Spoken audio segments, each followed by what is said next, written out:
Hello दोस्तों, नमस्कार। हल्द्वानी उत्तराखंड से मैं डॉक्टर राम सेवक वर्मा अपने चैनल होम्योपैथी सिंप्लीफाइड में आपका स्वागत करते हैं। दोस्तों, आज इस चैनल पर बात करेंगे ई न्यूरोसिस के बारे में। ई न्यूरोसिस का मतलब है अनजाने में पेशाब कर देना, यानी बेड वेटिंग। इसी को nocturnal enuresis, involuntary urination, urinary incontinence या repeated inability to control urination भी कहा जाता है।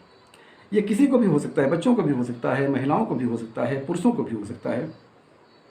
बच्चों में कुछ अलग कारण होते हैं, महिलाओं में इनवॉलंटरी यूरिनेशन के कुछ अलग कारण होते हैं और पुरुषों में यूरिनरी इनकंटिनेंस के कुछ अलग कारण होते हैं।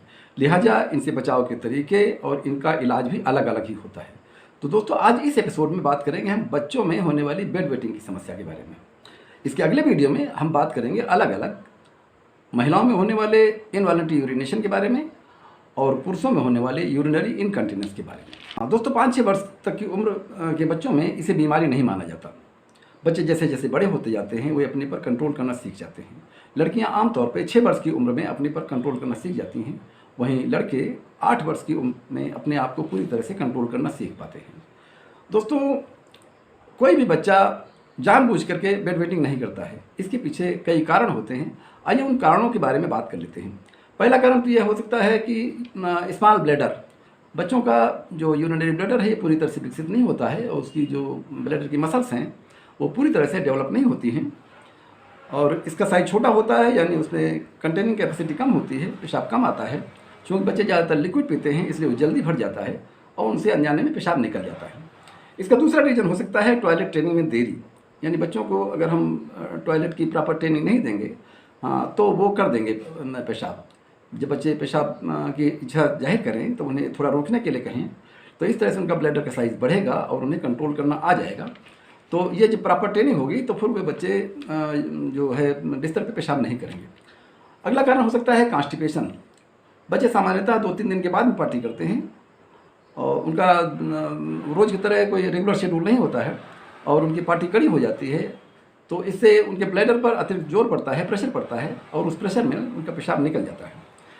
एक होती है जेनेटिक हिस्ट्री भी हो सकती है, यानी यदि बच्चों के माता पिता में ई न्यूरोसिस की प्रॉब्लम बचपन में रही हो, विशेष करके पिता में, तो बच्चे में भी ये परेशानी हो सकती है।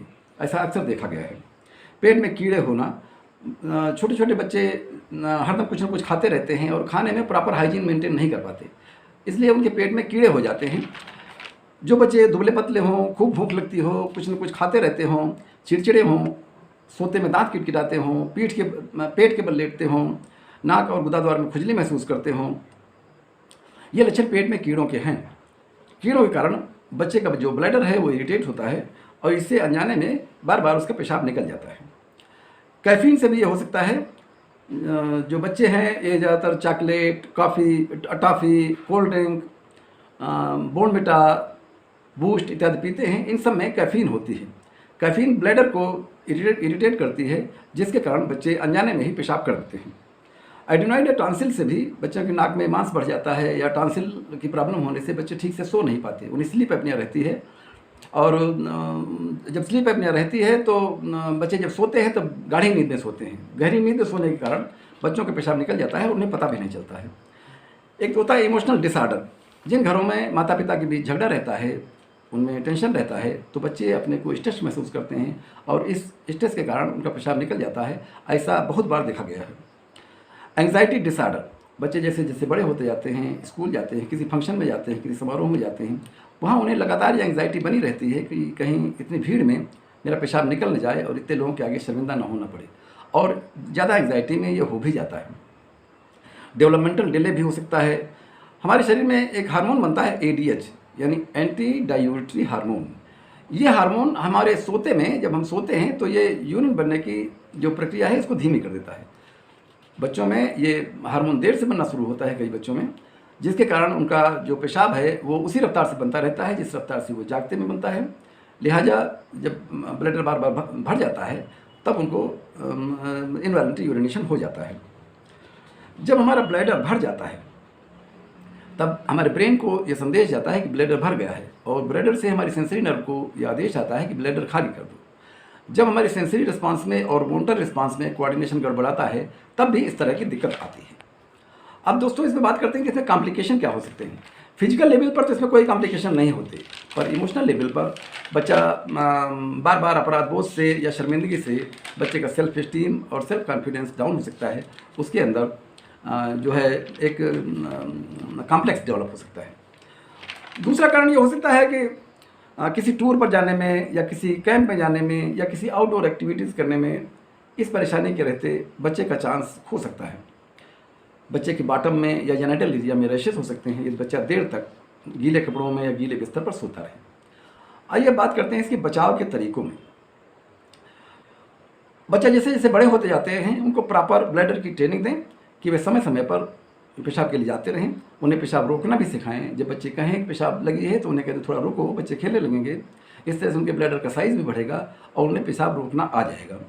रात को सोने से पहले बच्चे को पेशाब करा के लेटने के लिए भेजें। रात में 1-2 बार जगा करके बच्चे को पेशाब करा लें।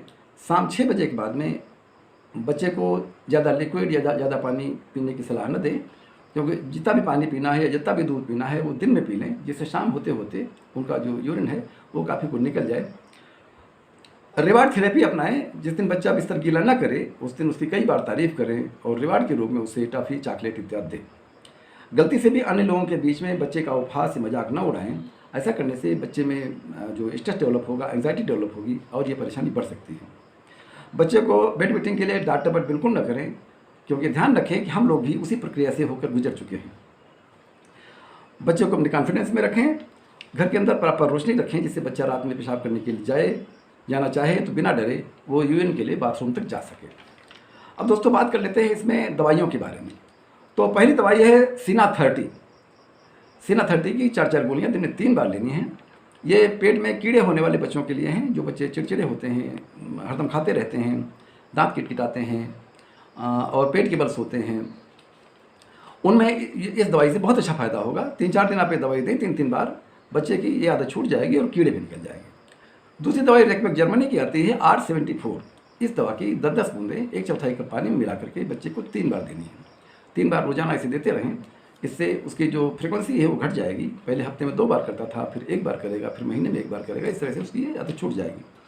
अगली दवाई है एनोकाइंड। एनोकाइंड की 4 गोलियाँ बच्चे को दिन में 3 बार देनी है।